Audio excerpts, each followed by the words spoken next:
Hello guys, welcome to my channel. और अब uncle के साथ मुसीबतें और बढ़ती जा रही हैं क्योंकि जो भाभी जी हैं वो अब अकेले नहीं, औरतों के झुंड के साथ अंकल के साथ लड़ाई कर रही हैं। और उनमें से कुछ एक और लेडी है जो कि उनकी रिश्तेदार ही है, और उसने भी अपने पति को छोड़ा हुआ है और अपनी सास ससुर के साथ लड़ाई किया हुआ है। सोशल मीडिया में भी उसका आया हुआ था। तो वो भी अब पहले तो भाभी जी के साथ उनकी बनती नहीं थी, मगर जब से भाभी जी अपने सास ससुर के साथ लड़ाई करने लगी हैं तो अब उस औरत को भी लग रहा है कि ये मेरी ही कैटेगरी की है। तो अब वो दोनों, भाभी जी और वो औरत, दोस्त बन गई हुई हैं। और जो न्याय की देवी हैं वो भी मिल गई हुई हैं। तो सब लोग मिल के अब अंकल को टारगेट कर रहे हैं। तो ये जो तीनों लोग हैं ये यूट्यूबर भी हैं। तो इन लोगों को कंटेंट चाहिए, तो किसी भी नॉर्मल और आम इंसान को पकड़ के ये लोग लड़ते हैं, झगड़ते हैं और फिर कंटेंट लेते हैं और उसके अपनी यूट्यूब पे डालते हैं, जिससे लोगों को बहुत मज़ा आता है लड़ाई देख के, और लोग उनको अप्रिशिएट करते हैं और सब्सक्राइबर एंड व्यूज़ बढ़ता है। मगर बेचारे अंकल जी का क्या गलती, उनको ना यूट्यूब के बारे में पता है और ना ही वो यूट्यूब में अपना या सोशल अपनी पर्सनल लाइफ डालना चाहते हैं। क्योंकि आजकल का जो जनरेशन है वो मनी माइंडेड हो चुका है, वो हर एक पल को पैसे में कन्वर्ट करना चाहता है। मगर पुराने टाइम के जो लोग हैं, अभी भी बहुत सारे लोग हैं जो कि यूट्यूब पे आना पसंद नहीं करते हैं, और और आते भी हैं तो अपने घर की पर्सनल चीज़ें बताना पसंद नहीं करते हैं, जो कि उनकी अब भाभी जी ने सिर्फ यही एक सोच ही लिया है कि अपनी घर की एक एक चीज़ खोल खोल के उन्होंने बतानी है।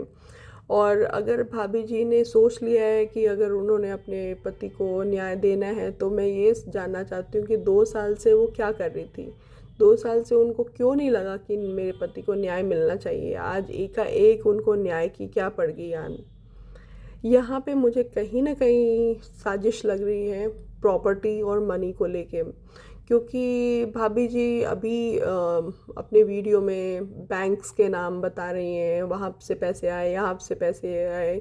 और जो न्याय की देवी है, कहीं ना कहीं भाभी जी को नेगेटिव फीड कर रही हैं कि मैं दिलवा दूँगी दिलवा दूँगी। तो इसमें भाभी जी बहुत ही बड़ी मैनिपुलेट हो गई हैं, क्योंकि वो लालची तो हैं ही भाभी जी। तो उनको ये पता है कि अगर मुझे बहुत सारे पैसे यहाँ से भी मिल सकते हैं, तो यही चीज़ें हो ही रही हैं। और भाभी जी को अभी लग रहा है कि अब मुझे जाके एफआईआर करना चाहिए, और एफआईआर तो कर ही रही हैं। लगे हाथ उनके रिश्तेदारों को, जिनको बोल रही थी पिछले वीडियो में कि सारे रिश्तेदारों को छोड़ दो, उनके खिलाफ भी वीडियोस अब एफआईआर कर रही हैं, ताकि अगर जो अंकल हैं वो ना छोड़ें तो इनडायरेक्टली वो रिलेटिव ही अंकल को छोड़ दें। तो अब ये सब मैनिपुलेशन, आप सोचिए कि एक अबला नारी या एक बहुत ही इनोसेंट औरत क्या इस तरह की चाल चल सकती है, जिस तरह की चाल चल रही है। उसने अपने वीडियो में साफ साफ बोला हुआ है कि अंकल जो हैं या फिर उन सबको छोड़ें और मैं रोटियां दूंगी। तो अब रोटियां तो वैसे ही नहीं देगी, मगर जिस तरह से ये चाल चली हुई है उस तरह से सब लोग भले छोड़ देंगे, क्योंकि कोई भी कोर्ट कचहरी में इस तरह की इन्वॉल्वमेंट नहीं चाहता है। नॉर्मल और जो ढंग के लोग हैं वो तो कोर्ट कचहरी और पुलिस से दूर ही भागते हैं। और जो सोशल वर्कर बनी फिरती हैं उनको ये लगता है कि वो सभी का न्याय दिलवा सकती हैं। तो मैं चाहती हूँ कि वो मिल के न्याय दिलवाएं। और बूढ़े अंकल जो हैं वो क्या ही कर सकते हैं, वो जैसे बोल रहे थे कि जो छोटा मोटा हेल्प कर सकते हैं वो करेंगे तो वो करेंगे। मगर आप ये कहो कि फ़ोन पे ये सब चीज़ें बात की जाती है, तो आप भी बहुत सेंसिबल हैं। अगर आप इतनी बड़ी काम करने जा रही हैं तो आपको ये नहीं पता है कि ये सब चीज़ें फ़ोन पे बात की ही नहीं जाती है। तो आप सिर्फ एक जैसे मस्खरी औरतें होती हैं, फ़ोन कर लिया और फ़ोन पे बात कर लिया, फिर रिकॉर्डिंग कर लिया, फिर बैठ के सबको सुनाया, तो इससे आपकी अपनी कैरेक्टर पता चलती है कि आप किस कैरेक्टर के हो, किस तरह के इंसान हो। जनरली अगर सेंसिटिव अगर होते या एक रिस्पॉन्सिबल वुमेन होते तो कभी ना ये ना वीडियो भी ये रिकॉर्डिंग खेलते, और ना ही किसी का रिकॉर्डिंग जो है बिना परमिशन के रिलीज़ करते। तो आपको अपने व्यूज़ कमाने हैं, जैसे आप बता रही हैं कि हम एफआईआर करेंगे, हम एक एक पल वीडियोस डालेंगे, तो अब वीडियो डालने का क्या मतलब है? जस्टिस तो आपको मिल रही है, आपका हस्बैंड का अगर आप करोगे जो भी फाइंड आउट करोगे तो वो आप अपने हस्बैंड का कर रहे हो फाइंड आउट, आपको जस्टिस मिलेगा, आपके हस्बैंड को जस्टिस मिलेगा। इसमें हम क्या करें? हमें क्या, आप वीडियो डाल के हमें क्या दिखाना चाहते हो कि हमने इतना फ़ाइट किया? पहले करिए आप फाइट। ये पहले ही आप गाना, तो आप तो कितने दिनों से गाना गा रही हैं, अभी बीच में गाना गा रही थी कि हम अपने आप को हार्म पहुंचाएंगे और अपनी बेटियों को ही हार्म पहुंचाएंगे। फिर वो टॉपिक ख़त्म हुआ, आपको लगा कि अरे दूसरा तो डर ही नहीं रहा है, उसके रिस्पॉन्स में वीडियो आ गया। अब उससे भी बड़ा स्टेप आप ये कर रहे हो कि आप परेशान करते हैं, चलो मेरे को सेल्फ हार्म से तो कोई किसी को फ़र्क नहीं पड़ रहा है, तो अब इन लोगों के अगेंस्ट एफआईआर कर दो। तो जब आप किसी को टारगेट करोगे तो दूसरा इंसान बैक स्टेप लेगा ही।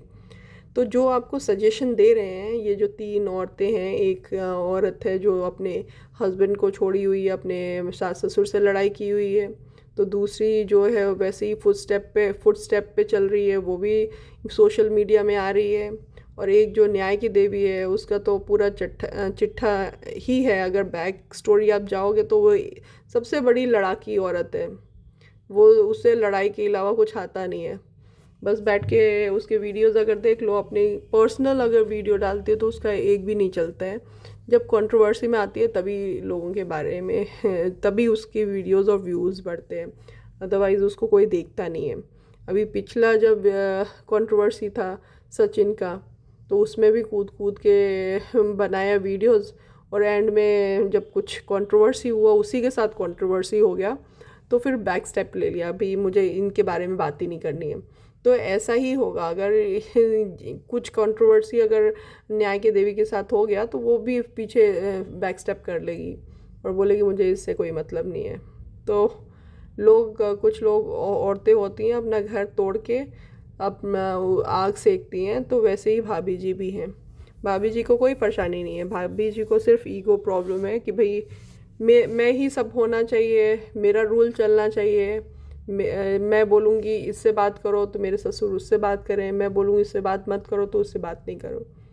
एक जब अंशु इतनी छोटी सी थी तब से उसको पाला हुआ है, इतनी आप कुत्ते बिल्ली को भी पालते हो तो आपको एक इमोशन होता है। भाभी जी को अंशु के लिए क्या इमोशन है? इसका मतलब वो जो था प्यार था, जो दिखावा था, वो सब मतलब का था। अगर होता तो शायद अंशु को थोड़ा सा एक सॉफ्ट कॉर्नर ज़रूर मिलता, एक सॉफ्ट सपोर्ट ज़रूर मिलता, मगर उसके लिए तो भाभी जी बिल्कुल आग बबूला होती है। उसके लिए तो अगर उनको फ्रीडम दे दिया जाए कि गालियाँ देने को, तो वो यूट्यूब अगर इससे पता चलेगा उनकी इमेज बहुत अच्छी हो जाएगी तो वो भर भर के गालियाँ देगी। तो कहीं ना कहीं ये सब असलियत आनी चाहिए थी, और आ रही है तो बहुत अच्छी बात है। जो उनके भाभी जी के अंध भक्त हैं उनको भी देखने को मिलेगा, और उससे ये जज कर सकते हैं कि भाभी जी किस कैरेक्टर की हैं, और अंकल आंटी ने कितना सहा है इस सिचुएशन को। क्योंकि अंकल आंटी का अगर सिचुएशन देखा जाए तो ऑलरेडी वो 2 बच्चों को खोए हुए हैं, और इस चीज़ से निकलना ही इंसान को 2 साल 3 साल लगता है, या मे बी ज़िंदगी भर ये रहता है कि कभी निकल ही नहीं सकता है। मगर इतने इस सब चीज़ों के बावजूद अगर एक बहू जो है वो इस तरह की चीज़ें करे, और उनको कोर्ट कचहरी में बिना मतलब के जाना पड़े, तो वाकई में ये बहुत ही दर्दनाक है, और बहुत ही दिल को, मतलब मैं ये सब चीज़ वर्ड्स में बयान नहीं कर सकती हूँ कि इस तरह की सिचुएशंस देख के मुझे बहुत ही कष्ट हो रहा है। और मुझे लगता है कि अगर उनके बच्चे आज होते, अगर अंकल आंटी के बच्चे होते, तो आज अंकल आंटी को सपोर्ट करने के लिए कोई होता। और रिश्तेदार का क्या है कि आज तो है, अगर इस तरह से जिस तरह से भाभी जी परेशान कर रही हैं उस तरह से कोई भी ज़्यादा दिन तक सरवाइव नहीं कर सकता है, और वही भाभी जी का टारगेट भी है। होपफुली अगर भाभी जी को ये समझ आए कि ये जो चीज़ कर रही हैं गलत कर रही हैं, लाइफ बहुत बड़ी है, उनकी 2 बच्चियां हैं, आशीर्वाद लें बड़ों से ताकि उनकी बच्चियों की लाइफ और अच्छी और ब्यूटीफुल हो, और उनकी भी, उनको कोई चीज़ की कमी नहीं है। उनके यूट्यूब चैनल इतने अच्छे से ग्रो हो रहे हैं, इतनी अच्छे से, और कंटेंट मिल जाता। थोड़ा सा पेशेंस रखते, पर उनके अंदर कोई भी पेशेंस नहीं है। वो हर चीज़ को जल्दी में करने के चक्कर में सब चीज़ बिगाड़ रही हैं।